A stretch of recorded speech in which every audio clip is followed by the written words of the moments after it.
Hello, everyone, and welcome to the Adafruit Show and Tell. I'm Liz. I'm going to be your host this evening.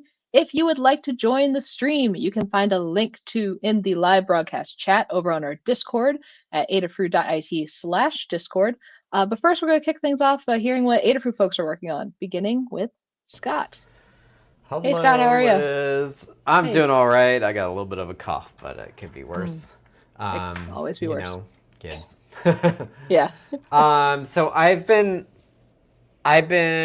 thinking about the hardware in the loop stuff, and I've been Mm, a little distracted because you like when you're doing coding, you're like, oh, I could use this tool or that tool, and how much nicer would it be if I had this or that tool?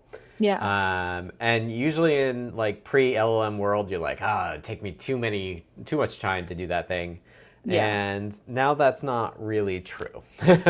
Right. So one thing I did is called Botbox. I'm not going to show it off today, but it's basically a sandbox you put around your coding agent.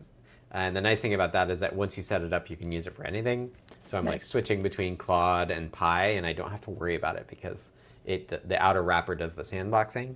Right. Um, Nice. and then the other thing is, I was like, oh, like if I'm connecting this harness device to this test device, how do I like tell you how they're connected? Right. Yeah. And I was like, oh, like this is really like a job for fritzing. And I was like, well, I don't really want to do fritzing because it's like a separate app, right? Like Right. I Yeah. really need just a web library that I can either like have the device itself host. And then I was like thinking about it. I was like, oh, that would be really cool. And I thought of a domain that was available called breadboard.ing. So Mm, it's breadboarding. It's live now if folks want to check it out. It's just GitHub pages, but I'll show you what it is. So it's nice. fritzing inspired. Yeah. The fritzing footprints are here. The Adafruit fritzing footprints are here. Mm, And so what you could do is you could just drag and drop, and now you get the perma proto board, and you can see nice. here it's detecting the nets correctly. Good. I was actually going to tell it to turn off the blue circles beforehand, but there is some debugging stuff here that's like handy. Like this red dot here is for the snapping grid, so Oh, we're okay. Yeah. snapping to 0.1. So if I take like a breadboard friendly NeoPixel and Mm. I put it here, now it's actually connected. It went green and it Oh, says okay. 6 wires. Oh, And if you nice. go off, you can do that. You could do dragging a wire, Mm.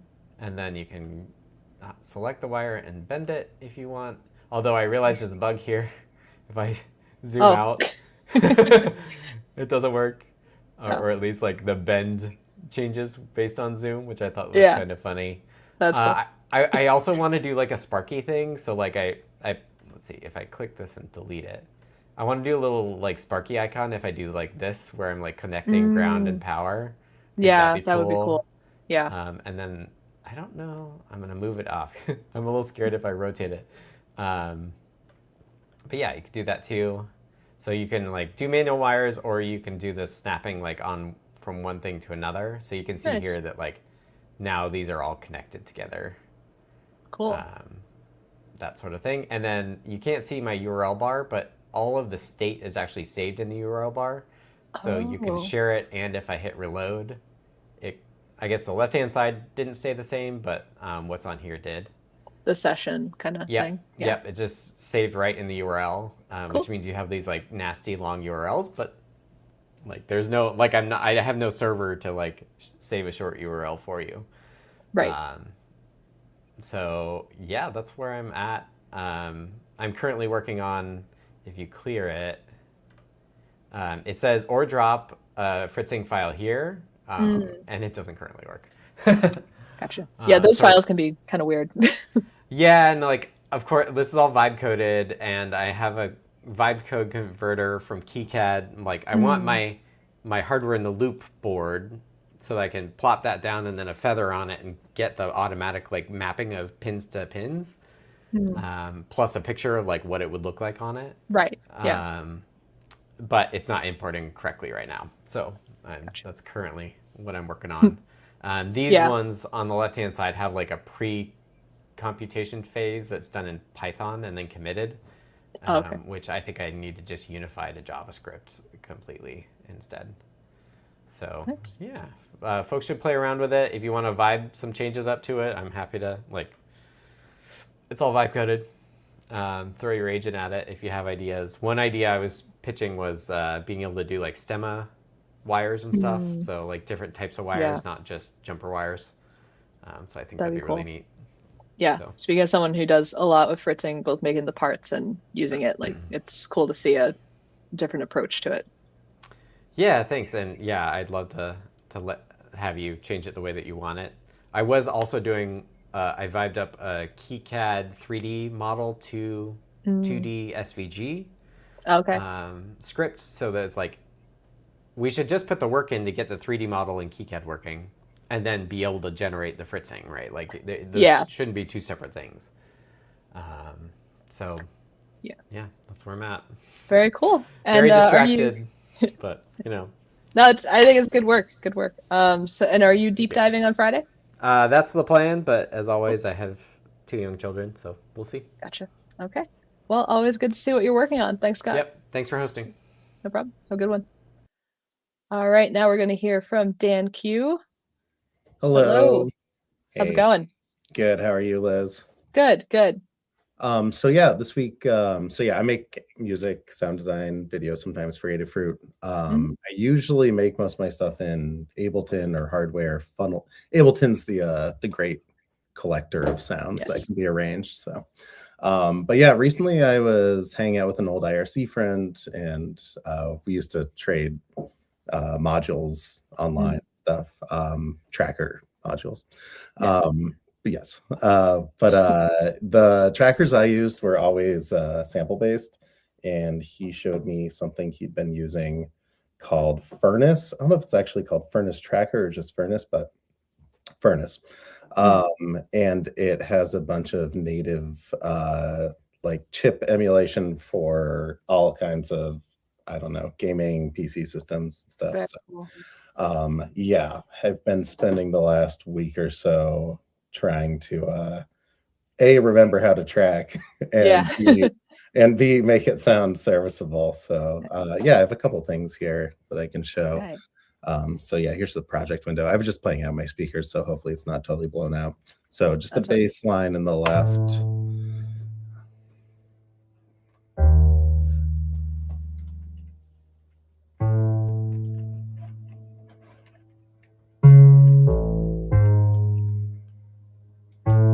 So it's running Sega Genesis Mega Drive. Oh, very You can cool. see the top bar. Yeah. Yeah. So it has 6 channels of FM, and you can put whatever. I mean, you can make all kinds of instruments for it, but it only has 6 channels at a time. Right. But yeah, I have just a little bass, and then I can unmute some of the key sections here. Very very Sega-y, obviously. Yeah, yeah.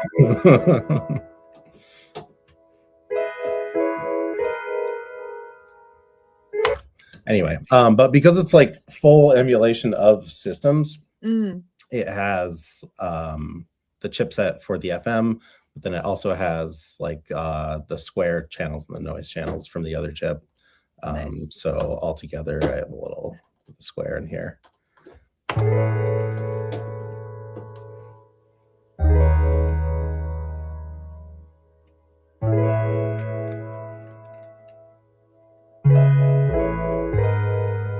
Nice. Beautiful. Cool. Yeah, so I mean, that alone would be cool, being able to, like, I don't know, just use whatever system you want. But Yeah. I have a It sounds really clear and everything. I've definitely yeah. used some that don't sound like that. It also sounds like the emulation is precise enough to where it also sounds like really gritty and nasty. If you like mute, I don't know. I mean, if I were to mute the bass, maybe not coming through on these speakers, but like you can hear off the like Okay. Nice. low Artifacts and little everything. yeah, artifacting texture stuff. Yeah. For anyone who's like a fan of that, it definitely produces for sure. Nice. But yeah, I have another little session set up to where you can see, I mean, that alone would be cool, but like there's a lot of other obviously capabilities in it. So what you can do is like you can here, let me see. So here's the instrument editor for one of the instruments that I was using for the bass. Okay. And there are all these. So here's the main layout, which is like nice. a regular 4-operator FM. I believe, oh no, I have all these set up still. But what I did was I went into, where is it? Oh yeah, operator 1 in the macros. So independent of like usually in a tracker when you know, there's effects that you can set that affect the sound that's playing in the channel. This in the instrument itself, you can program changes in the sound as if it were changing in the chip itself. Oh, okay. So for this baseline, I changed the attack on one of the multipliers on the first operator. And yeah, so like independent of the volume or whatever, it will change the level of the multiplier in the operator itself. So it sounds a little bit more like I don't know, like upright bass or something. Upright bass via FM. Yeah. Yeah. Yeah. Yeah. For that resonance. Yes, for the little slide to it.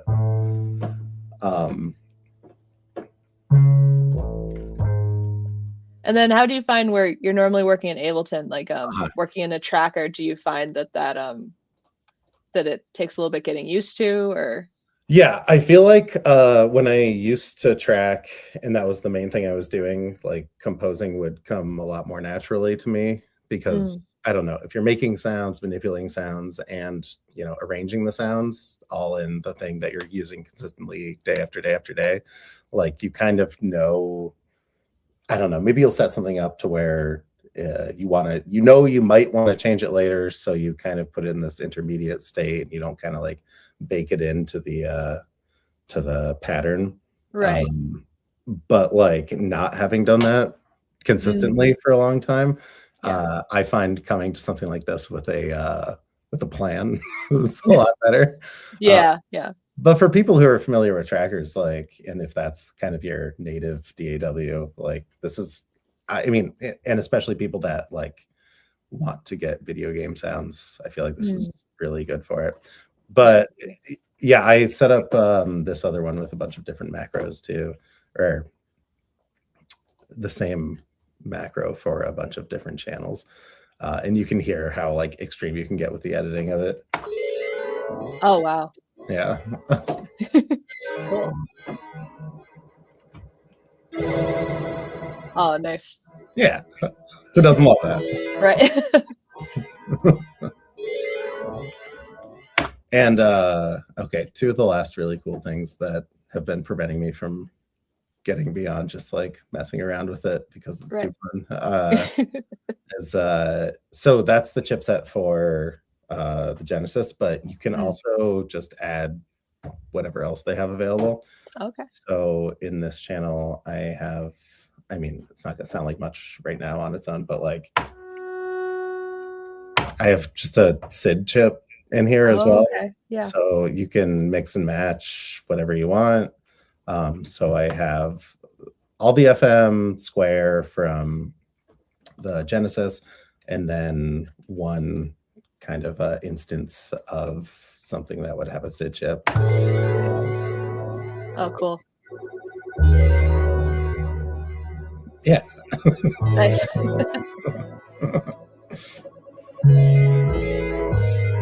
Nice. And one last, hold on, I say. Oh, here we go.